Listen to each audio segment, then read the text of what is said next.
Okay, let's talk about ethics and investing. What was really interesting at the Berkshire Hathaway AGM, I can't believe it's nearly a week ago, where Warren Buffett and his business partner Charlie Munger sat for 6 hours taking questions from investors about everything and anything under the sun.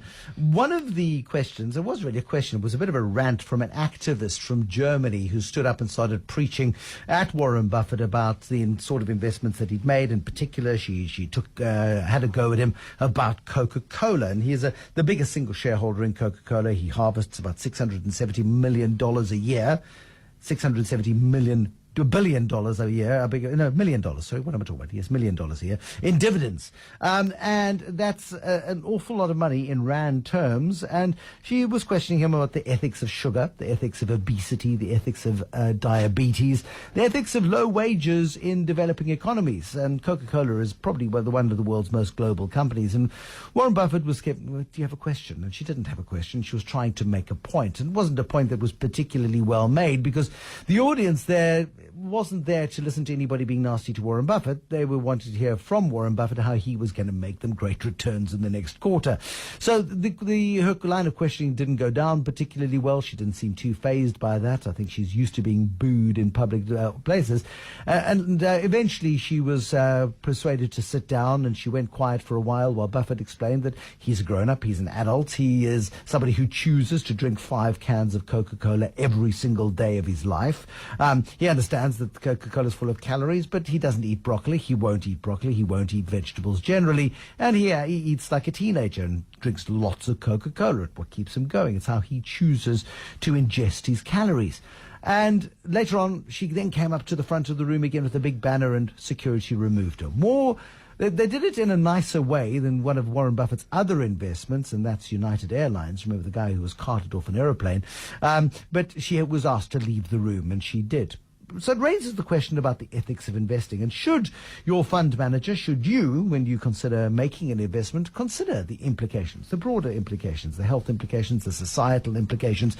Would you buy shares in a microlender? Would you buy shares in a tobacco company? Would you buy shares in a company that produces alcohol, or in this case, a company that makes a sugary drink? Philip Faure, Head of Wealth Advisory and Philanthropy at Standard Bank Wealth. Should ethics come into the consideration here, Philip? Evening, Bruce. And it's a very important question and a very interesting discussion. And I guess one can look at it from 2 perspectives. I mean, firstly, for individuals that work in businesses, do you have 2 sets of values? Are you comfortable during the day to take advantage of poor people in selling your microloans, whatever it might be, at exorbitant prices, and then go home and be a good citizen? I guess it's all relative. And then, of course, from an investor perspective, same thing applies. Are you comfortable to be invested in a company that potentially has an impact on society or the environment? Or, are you comfortable that if someone wants to smoke, then let them smoke, and I'm happy to profit from that?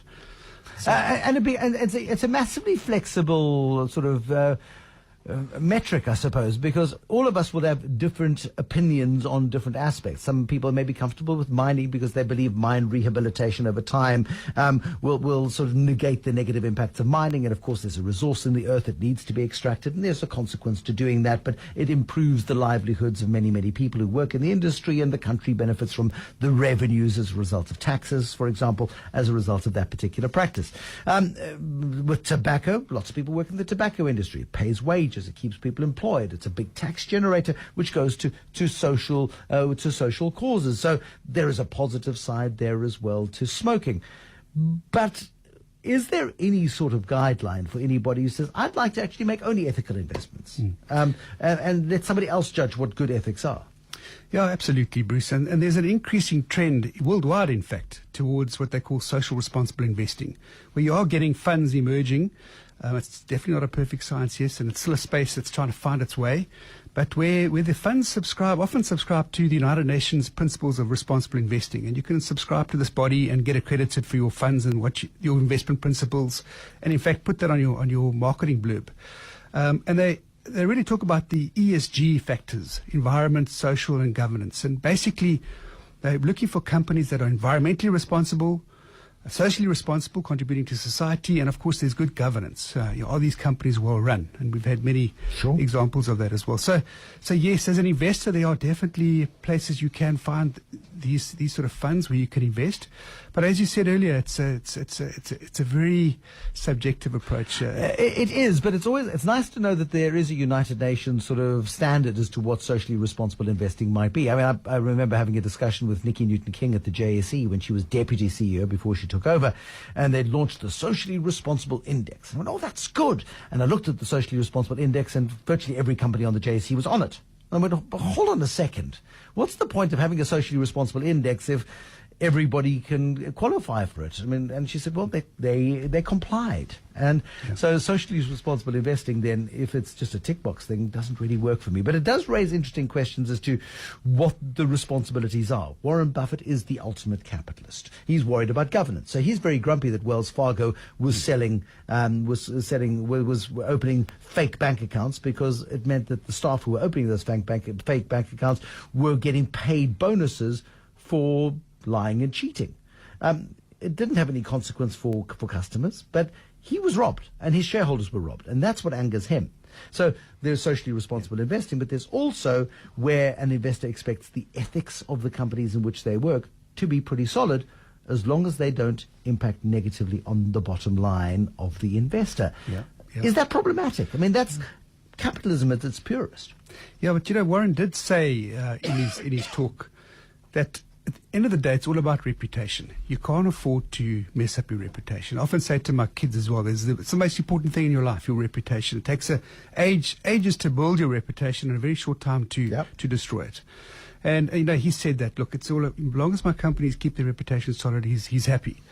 But yes, the Wells Fargo example is very reputational damaging. Yeah, I mean, you look at Warren Buffett, and if you had a grandfather like Warren Buffett, other than the money, okay, take the money out of the equation, he's sweet, he's charming, he's funny, he's charismatic, he's an awesome guy. But there's a quote that makes my blood run cold, and it was in the 1980s when he was chief executive and chairman of Salomon Brothers, a big investment banking house in which he had a massive stake, and there'd been large-scale fraud, and it had gone to the highest levels.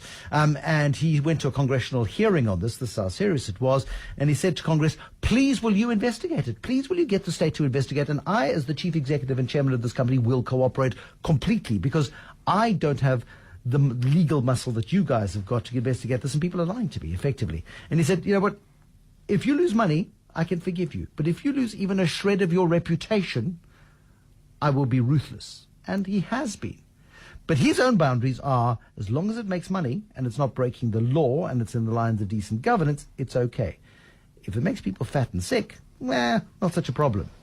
And in the world of investing, I suspect that's pretty standard.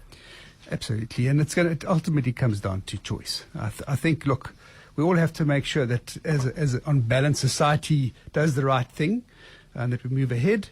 But ultimately it is the investor's choice, unfortunately. Absolutely. Lots of comments coming through from you this evening. And my favourite is Jeffrey Munyai in Pretoria. Thanks, Jeffrey, for your SMS this evening. Life is full of contradictions. Morality is very subjective, while objectivity is neither here nor there. I think that ultimately is the point, Jeffrey. But it does bring to mind that what you do need to do when you make an investment, whether it's a unit trust or you buy a tax-free savings account or you look at your company pension fund, it's worth asking the questions as to where your money is invested. Do you sleep at night knowing that your company is invested in a pension fund that owns shares in microlenders? Are you happy about that? If that's the case, then that's fine. It is, of course, entirely subjective.